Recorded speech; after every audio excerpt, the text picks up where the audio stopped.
con uno de los temas de debate aquí en el ámbito de la Argentina, que tiene que ver con la utilización del biodiesel.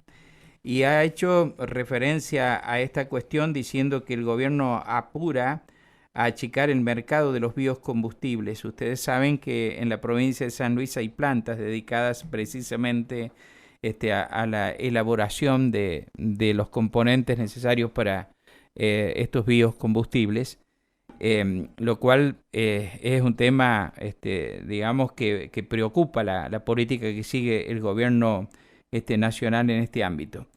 Alejandro Cacase, buen día, ¿qué tal? Buenos días, Mario. Muy bien, un gusto saludarte a vos y a toda la audiencia.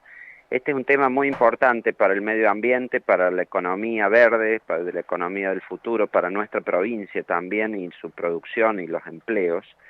La ley de biocombustibles se sancionó en el año 2006, tenía 15 años de vigencia y se vence ahora en mayo del año 2021, de este año.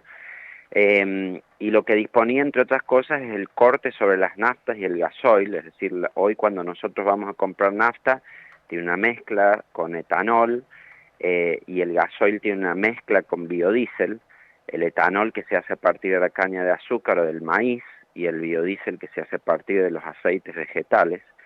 En las dos cosas nosotros tenemos plantas en San Luis, que además es una posibilidad de exportación enorme que tenemos de biocombustibles y emplean de manera directa e indirecta 600 personas. Y ahora se vence esto, hay una prórroga que es necesaria hacer, que ya tiene media sanción del Senado, que tendríamos que tratarlo en diputados antes de que venza en el mes de mayo, y ahora el gobierno salió ayer a través del secretario de Energía a decir que quieren modificar el esquema de promoción de los biocombustibles, en lo que quieren hacer ir para atrás con el tema del corte, lo cual es un retroceso en términos internacionales, porque todos tienden a tener más biocombustibles, más participación de estas energías renovables, verdes, frente a lo que son los combustibles fósiles, y además en estas típicas clasificaciones kirchneristas entre pequeñas empresas y medianas o grandes empresas, digo típicas porque son arbitrarias, porque ponen criterios que, como pasa ahora con la discusión del impuesto a las ganancias, que no se sabe por qué los eligen bajo ningún criterio objetivo, y el gran problema es que con esto, como señalaba, se va a reducir el mercado de los biocombustibles por un lado, y en segundo término, con los cortes que hacen, dejarían afuera a las empresas productoras de San Luis que los podrían llevar incluso al cierre de esas plantas. Entonces es una situación que primero es de gran importancia, como decía, para lo que es la economía verde y para el medio ambiente, pero también de enorme importancia para lo que es la producción local en nuestra provincia, y para los empleos en nuestra provincia. Estamos hablando del agregado de valor a prácticamente el 15% de todo el maíz que se produce en la provincia y del 65% potencial de la soja que se puede producir en la provincia. Entonces es muy sustantivo para el desarrollo de nuestra economía hacia el futuro. Por favor, vamos por parte.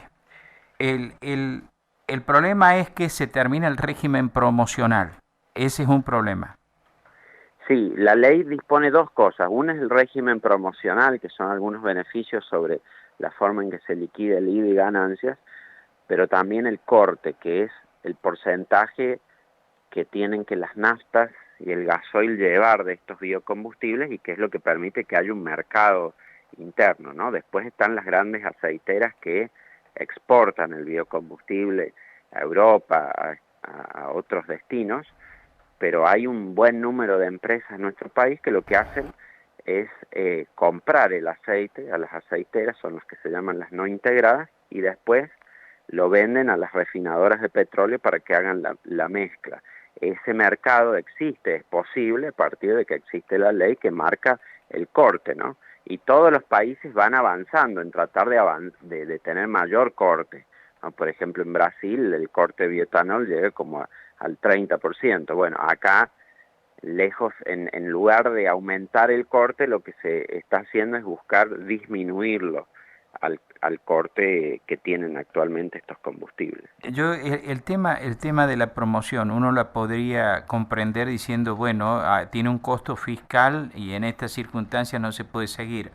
Ahora, en el hecho del corte, ¿qué interés puede estar incidiendo si la tendencia internacional es aumentar la cantidad de componentes de este tipo en las naftas? ¿Y por qué ahora la Argentina cambia esta postura?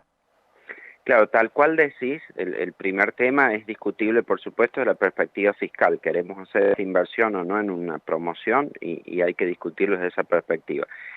El tema del corte es el que sobre todo no le encontramos sentido porque la tendencia en todo el mundo es a la inversa.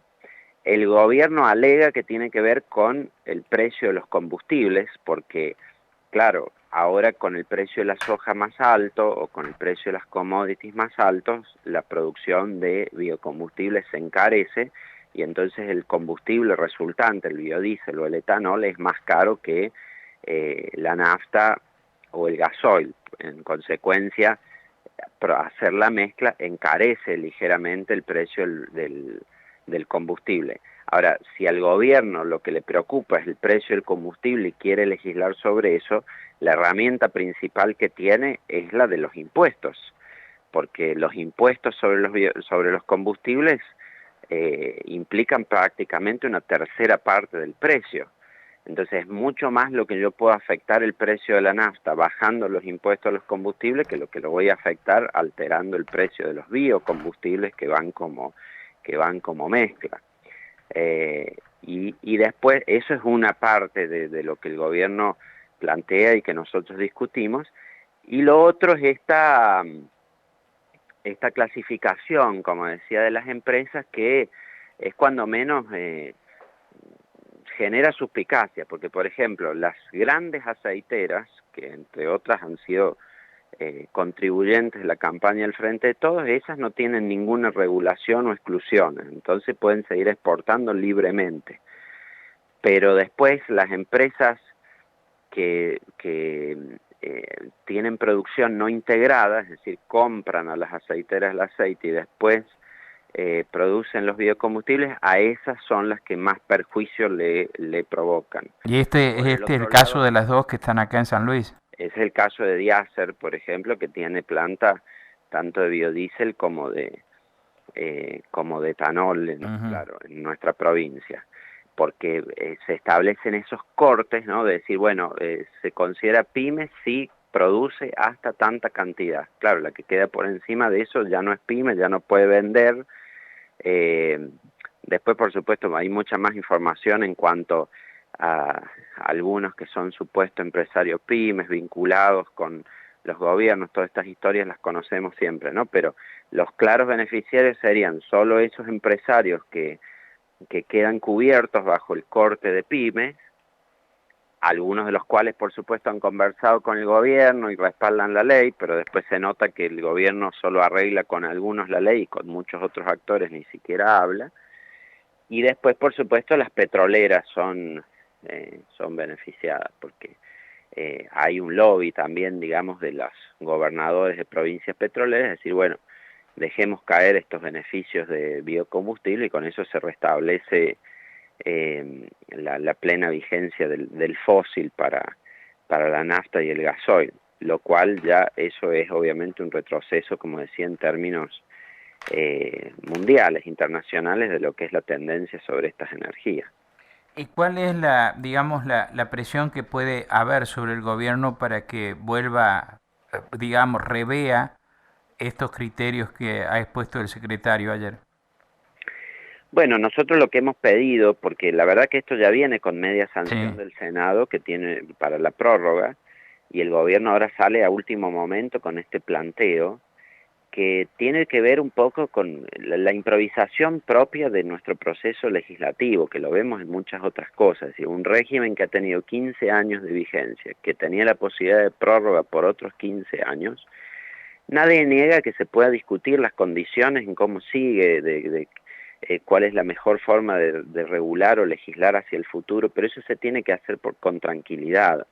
No se puede, justo cuando se está por vencer, cambiar drásticamente las condiciones, porque eso obviamente le quita previsibilidad.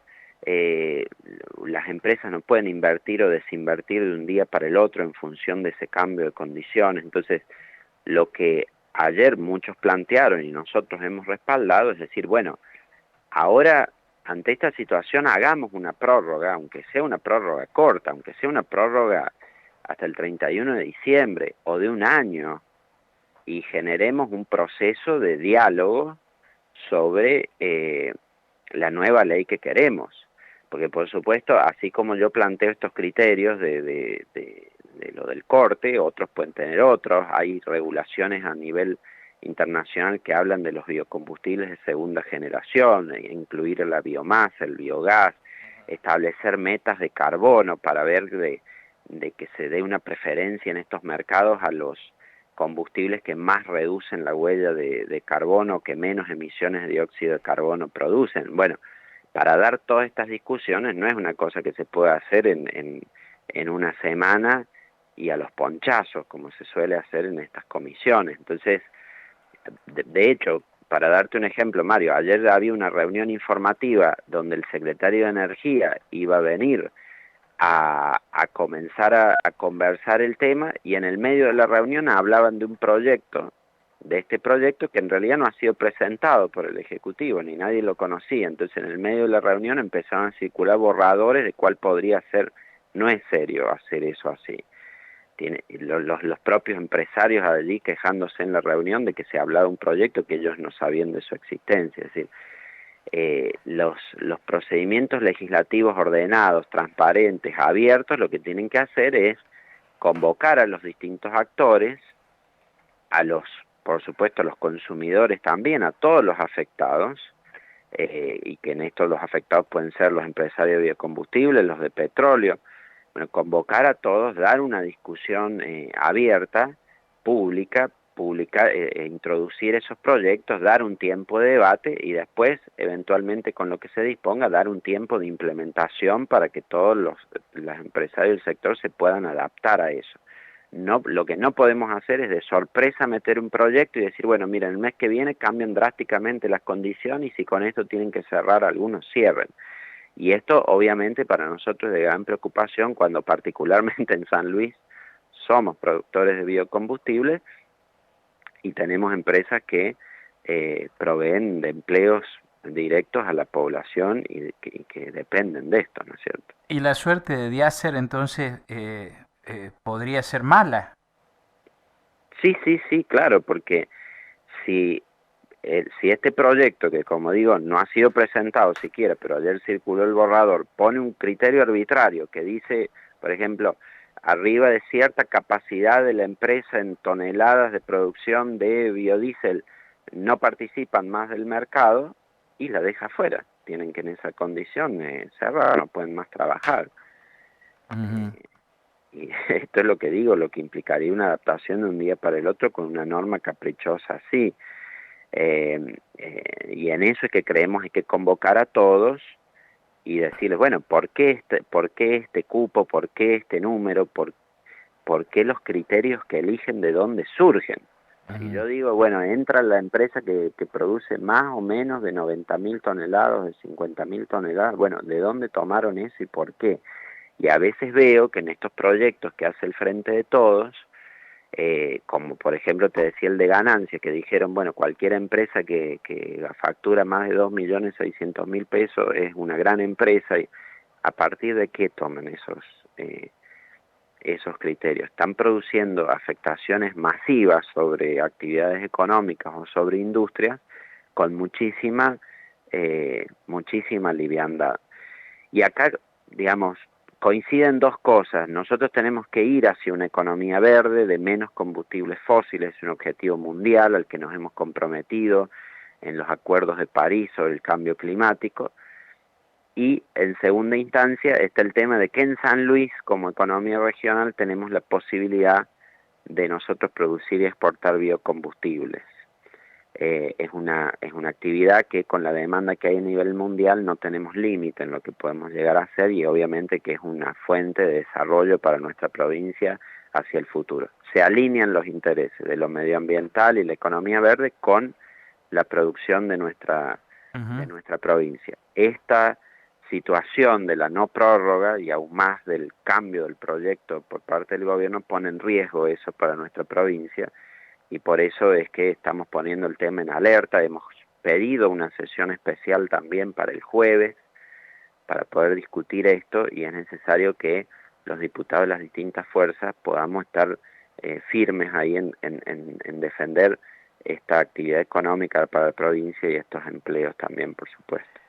Mencionaste que digamos, en San Luis podrían peligrar unos 600 puestos de trabajo. ¿Por qué tantos? La empresa creo que estaba en los 160, 180 empleados entre las dos plantas, creo. Este es el cálculo que se hace de los que trabajan en el tema tanto de manera directa e indirecta, es decir, los empleos que tiene la empresa propiamente, pero también los empleos que surgen de proveedores de la empresa para poder realizar, es decir, todo el circuito de los biocombustibles en la provincia está empleando a cerca de 600 personas. Cerca de 600 personas. Así que es un impacto... Las fuentes de trabajo en sí, además de lo que implica la actividad, que como digo, no es solo lo de hoy y esta empresa, sino el potencial enorme. Nosotros no vamos a ser exportadores de petróleo en la provincia, pero sí tenemos una capacidad de cultivar maíz, procesarlo, producir el etanol, de cultivar soja u otras cereales oleaginosas, producir los aceites vegetales, exportar biocombustibles. En eso tenemos un potencial, como lo tienen otras economías regionales agrícolas del país, por supuesto, que están súper interesadas en esto, como es Córdoba, Santa Fe, Buenos Aires mismo, y por supuesto con algunos intereses encontrados con las provincias petroleras, las empresas petroleras, pero está claro dónde como provincia está el potencial nuestro. Muchas gracias por atenderme, Alejandro. Gracias a vos, Mario, un gusto como siempre y a disposición. Muchas gracias. El diputado nacional de Juntos por el Cambio, Alejandro Cacase, estuvo esta mañana aquí en Nada Secreto en Radio Universidad. Vamos a la pausa, ya volvemos.